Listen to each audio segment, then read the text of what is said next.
편의점주의 입을 통해서 편의점 손님들이 추가를 희망하는 기타 의약품 해가지고 이건 즉 편의점주 입에서 나온 말입니다. 이 자료를 갖다가 저희가 어떻게 전혀 객관성이 없죠. 주관적인데 요 안에서 바로 이제 갤포스가 세 사람이 찾는다. 세 사람의 5명이 찾는다.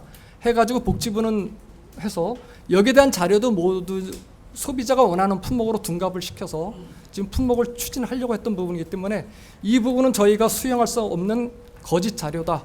이렇게 저는 판단을 하고 있고, 아울러서 이거는 소비자가 원했던 품목도 아닐 뿐더러 아까 말씀드린 대로 그 안전상비약품을 갖다가 지정하기 위한 검토 기준 안에도 품목의 대상에 들어가지 않는다 하는 점을 갖다 말씀을 드리는 겁니다.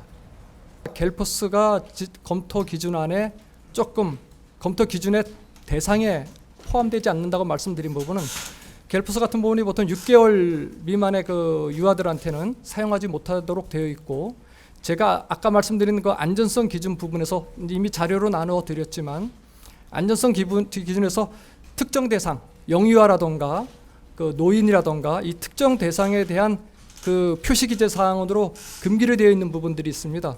그 부분들에 포함이 되기 때문에 저희가 기존의 자료에서도 그 부분에 대한 문제를 제기한 부분이고, 이번에 아마 그 모 국회의원님도 그 부분을 갖다가 제시한 부분이라 하고 있습니다.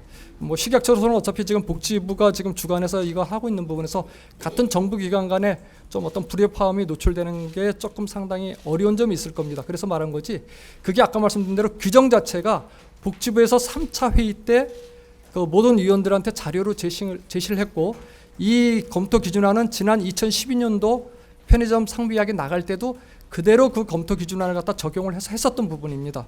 그래서 그 검토 기준안과 실제로 그 13가지 품목이 선정된 부분하고 전혀 맞지를 않죠. 그러니까 저희가 볼 때는 이건 완전한 자가당착이라고 보고 있습니다. 그래서 검토 기준안 따로, 실제로 품목이 선정된 거 따로, 그러니까 전혀 그럴 바에야 검토 기준안을 뭐하러 만들었는지, 그런 데 대한 문제점을 저희가 근본적으로 제기를 하는 것입니다. 만약에 이러한 여러 가지 저희가 어떤 논리적인 타당성을 바탕으로 거기에 대한 반대 의견을 틀림없이 개진했는데도 불구하고 지정심의원의 수적 우세를 바탕으로 이걸 강제로 표결에 묻힌다면 이런 저희 대한약사회 차원에서는 절대로 수용할 수 없습니다. 그 다음에는 저희가 강력한 투쟁으로 이에 부당함을 갖다가 알리고, 그 다음에 이러한 부분이 정부 측 고시 개정사항에 반영되지 않도록 모든 노력을 갖다 경주할 것입니다. 대한약사회로서는 절대로 수용할 수 없는 그런 안입니다. 말씀드린 대로 이유가 소비자가 원하는 품목 대상에도 들어가 있지 않은 걸 갖다 품목 대상에다 집어넣고, 즉 거짓 자료를 집어넣고 강제로 밀어붙이는 형국, 검토 기준안에도 맞지 않기 때문에 저희는 이러한 품목 자체는 절대로 수용할 수 없다고 생각하고 있습니다. 안전성 검토 기준안에 적합해야 합니다. 복지부에서 제시한 안전성 검토 기준안이란 편의점 상비약은 안전성 기준과 일반 기준을 모두 충족하는 의약품 중 지정하도록 명문화되어 있습니다. 안전성 기준이란 첫째, 의약품 함유 성분에 대한 것으로서 오남용으로 인한 내성 발현, 습관성, 중독성, 의존성 등을 야기하는 제재, 안전성 등으로 사회적 문제가 된 것, 양리작용 강하여서 부작용 우려되는 것, 심각한 부작용이 나타날 가능성이 있거나 오남용 우려가 있는 생약 성분을 함유하는 것은 제외하도록 되어 있습니다. 둘째, 주의사항 표시 기재사항에 대한 것입니다. 인부, 영유아, 노인 등 특정 대상에 대한 금기사항이 있는 것, 일반 의약품과 병용 시에 금기사항이 있는 것, 일반 의약품과 병용 시 금기사항이 있는 것과 오남용 시 증상 악화 초래 가능성이 있는 것도 제외하도록 되어 있습니다. 셋째, 의약품 제형에 관한 것입니다. 서방형 제제라던가 그 다음에 구강붕해정, 설화정 등 특수한 제형과 관장약 등 투여 경로가 특수한 것, 저만제득, 무균제제 등은 제외하도록 되어 있습니다. 다음은 일반 기준에 대한 사항입니다. 첫째, 널리 알려진 의약품으로서 허가된 지 5년 경과하고 최근 5년 이내 생산 및 공급 실적이 있는 것과, 둘째, 구매의 편리성이 전문가의 권고보다도 더 중요한 이유 및 광범위한 판매의 필요성이 있을 것을 충족해야 편의점 상비약으로 지정될 수 있습니다. 이러한 안전성 기준과 일반 기준을 모두 충족해야 편의점 상비약으로 지정될 수 있도록 복지부에서 만든 일종의 규정이라고 할 수 있습니다.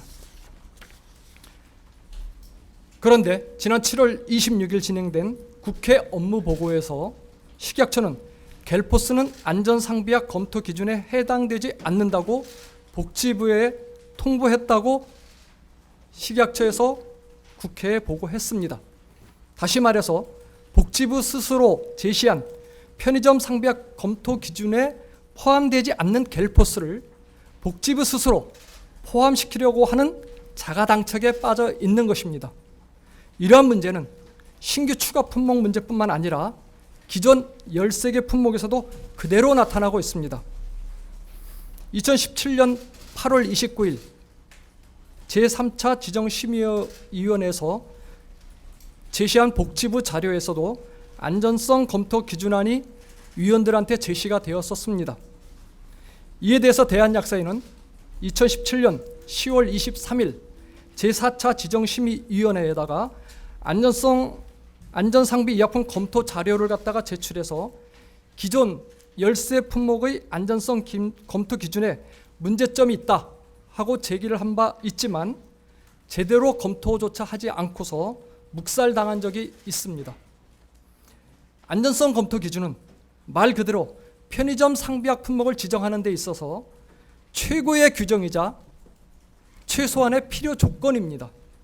정부 스스로 제시한 검토 기준을 지키지 않으려면 기존의 검토 기준안을 전면 폐지하고 약사회와 협의체를 구성해서 새로운 안전성 검토 기준을 만들고 나서 편의점 상비약 품목 지정 논의를 해야 할 것입니다. 대한약사회는 지난 6월 14일 복지부에 6차 지정심의위원회를 앞두고서 대한약사회 의견을 책자로 만들어서 전달한 바 있습니다. 이 의견서에는 취약시간대 국민의 건강권을 지키기 위한 효율적인 다양한 보건의료 서비스 방안이 포함되어 있을 뿐만 아니라 근본적인 대안도 제시되어 있습니다. 의약품 안전성을 담보하면서 접근성도 일부 수용하였습니다. 이러한 대학의 의견이 8월 8일 날 있을 6차 회의에서도 건설적인 논의를 통해서 합의에 의해서 어떤 합리적인 결론이 도출될 수 있기를 대한약사회는 간절히 바라고 있습니다. 이상입니다.